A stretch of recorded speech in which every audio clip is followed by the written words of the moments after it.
Developments in the disturbing case out of Hacienda Healthcare after a woman in a comatose state gave birth last month. Former Maricopa County Attorney Rick Romley will be leading an internal investigation looking at Hacienda's procedures and policies as well as its security. Well, that facility has been under fire, making international headlines as police search for whoever raped that woman. Yeah, Romley says his focus is preventing anything like this from happening again. Hacienda is paying Romley for the investigation, but he says he only agreed to do the job if he could have access to everything and give Hacienda the truth about what happened.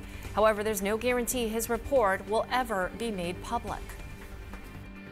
When you begin to do these internal reviews, you find out things that maybe you did not know, and I was not going to be one that basically buried it. I will be presenting it to the board of directors, and it will be my recommendation that as much information as can come out will come out. I think that that's really critical.